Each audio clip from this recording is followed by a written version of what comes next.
Section 11.5, and we're looking at integration by substitution. Now, there is a little trick which we use in the textbook just here, and it's a cheat, right? It's a little cheat, but it turns out that it works, and I'm going to give you a justification for why it works, and then I'm going to show you how to do the questions just using this little cheat here, okay? And now when I say it's a cheat, this is the way that we will always set out the questions when it comes to exam papers. That's just the way that we'll always do it, but we're doing something which we know it actually doesn't really make sense mathematically, and I'm going to show you what does make sense mathematically, and then we'll see how we're always allowed to use the cheat. So integration by substitution works like this. Let's do it the way that we will always do it in exams first of all, and then I'll justify the dodgy step to you. So integration, we're trying to integrate this, and we find that we can't do it, again, by any method that we've got. And again, perhaps we can, I don't know, I haven't checked, it's not important. Here is another method for substituting. The question should give us the substitution, and if it doesn't, then basically it's the thing in the brackets. After you've done 20 integrations by substitution, you'll start to see the pattern of what it should be that we substitute in. And the way we're going to do it is we're going to say, well, let's say u equals 2x plus 5. How do I know u should be 2x plus 5? Because in example 12 on page 303 it says, do it with the substitution u equals 2x plus 5. The next thing you do is you find du by dx, and that equals, in this case, 2. And then this is our cheat. We say, well, du divided by dx equals 2, so 1 over 2 du equals dx, right? Well, we know that's nonsense. This isn't a fraction, is it? This is the derivative of a function called u. I can't just take d by dx, which is one piece of notation, and split it up into 2 as though it's a fraction. It's not a fraction, right? It looks like a fraction, but it's not. Now, that's fine. It turns out that if we pretend it's a fraction, and in a second we're going to pretend it's a fraction in another way, oh, sorry, no, we're not. That's it. If we pretend it's a fraction, then everything's going to be fine. So where we have a dx, we can replace it with a 1/2 du. You should be thinking, well, mathematically, that's nonsense. That doesn't mean anything. You know, if you understand what du by dx means, that's just a silly thing to write. I'll justify why that's okay in a minute. So this integral becomes the integral of square root of 2x plus 5. Well, 2x plus 5 we're calling u, so square root of u. Dx, well, we're going to replace dx with a 1/2 du. Okay, 1/2 du. So an integral in x, which I couldn't do, is turned into an integral now. Oh, this is even worse. I've got a u and an x, right?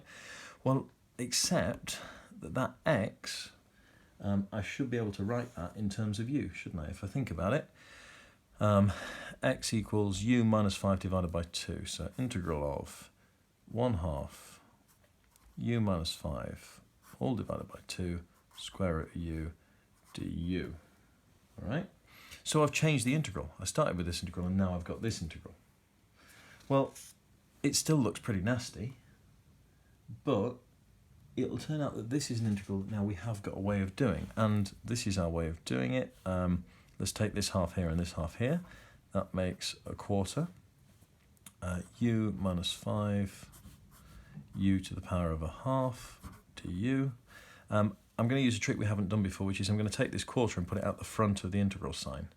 Because if I'm integrating, if I'm differentiating and there's a constant in front, we differentiate and then just write the constant in front. Well, the same thing happens with the integration, so I may as well just take that out of the way, and I'll put it back in at the end. So u to the power of 1 times u to the power of a 1/2 is u to the power of 3 over 2 minus 5 u to the power of a 1/2 du. And now, look, this is a nice integral. This is something we could have done in year 12. U to the power of 3 over 2 integrates to u to the power of 5 over 2 times 2/5 minus 5 u to the power of 3 over 2 times 2/3. And then don't forget our constant of integration. Now, that's all well and good, but I started with an integral in terms of x, and I've just given us an answer in terms of u, so that's no good. Every time I've got a u, I better put the x's back in. So if I've got the calculations right, we should have 1/4 of 2/5 2x plus 5 to the power of 5 over 2. Okay, take away 5 times 2, I'm pretty sure is still 10, divided by 3. U is 2x plus 5 to the power of 3 over 2. Don't forget the constant of integration. And 1/4 times all that. Now, that's a bit of a mess, but from there, I'm sure you can clean it up yourself. Now then, yep, so there is our method for integration by substitution.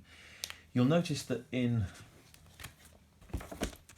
example 12, they ask us to do it with a different substitution as well. Well, it works exactly the same way. Once you know what the substitution is, u squared equals 2x plus 5.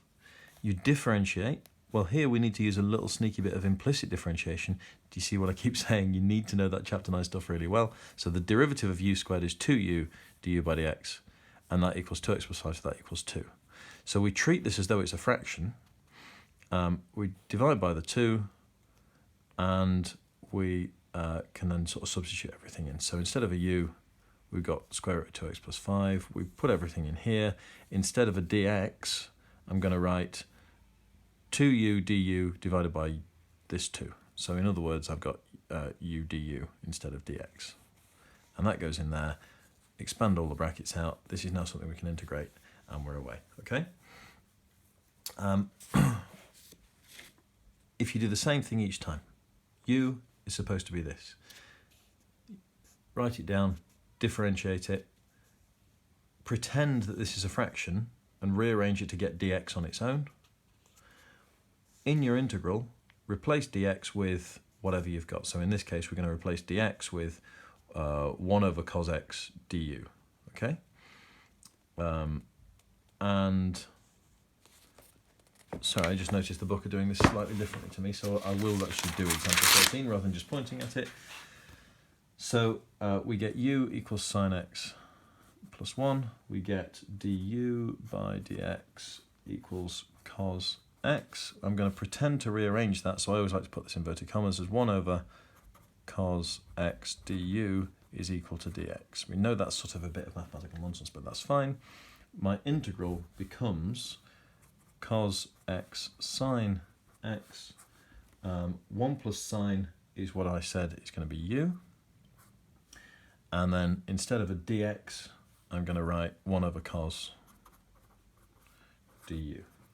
Okay? And now I've got a problem because I've got the cos and that cos, but they cancel out. This sine is just u minus 1, so that is the integral of u minus 1 times u with respect to u. That's something that I can integrate. Once I've got the answer in u's, then I can change all the u's into sine x plus 1. Okay? The book I've just noticed that are doing a slightly different version, but this is the version that I'd recommend. Okay, so that's our method for integration by substitution. They give us the substitutions. If they don't give you the substitutions, well, perhaps even by now, look, if we're going to do this one by substitution, we perhaps want to say 1 minus x squared is our u. Now, maybe that won't work, and it turns out in here, they're saying let x equals sine theta. Well, I would have never thought of x equals sine theta for that one. I mean, that's a slight fib because I've seen this before, so perhaps I would have thought of x equals sine theta. But there's nothing about this question that would make you think x equals sine theta. If you've not seen this particular example before, you'd think, well, let u equal 1 minus x squared. For this one, we're going to say, well, let u equal x plus 1. For this one, we're going to say, let u equal 1 plus sine x. So in general, the u is the thing in the brackets. And again, if you can't see that, well, by the end of exercise 11E, question 1 and 2, you'll be getting a feel for what the u should be. Okay? Now, if all you want is to be able to solve the questions for the exam, that's it. That'll do, right? Now, if you want to know what the hell's going on, how do we justify this step? Well, it works like this.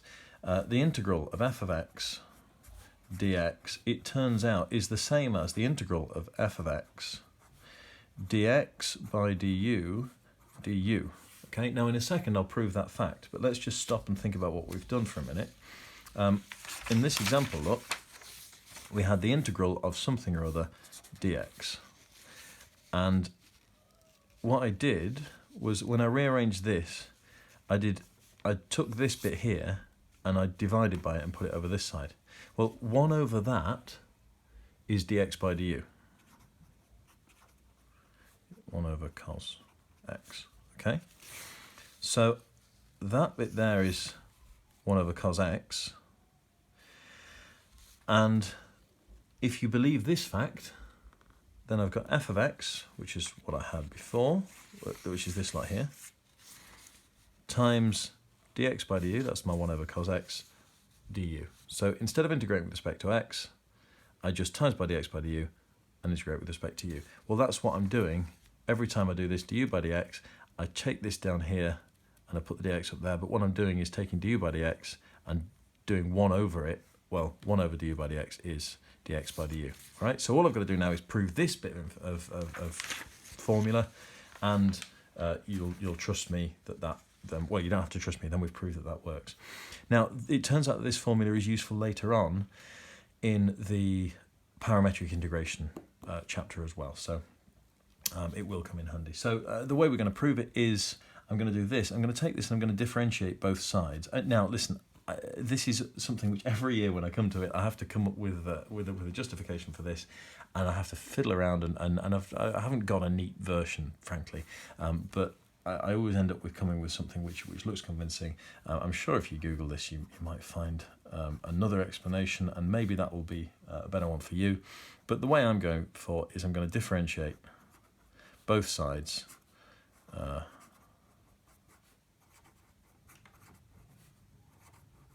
okay, well, if I differentiate the integral of something with respect to x, and I've differentiated it with respect to x, I just get the function back, right? Integration and differentiation are opposites. So the left-hand side turns out to be f of x.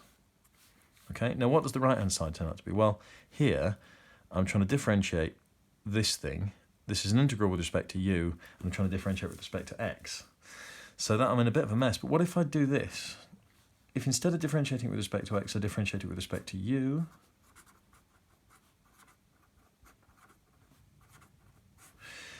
then I've got a times by du by dx, and can you see I've got a chain rule here? d by du of this thing times du by dx is the same as d by dx of this thing.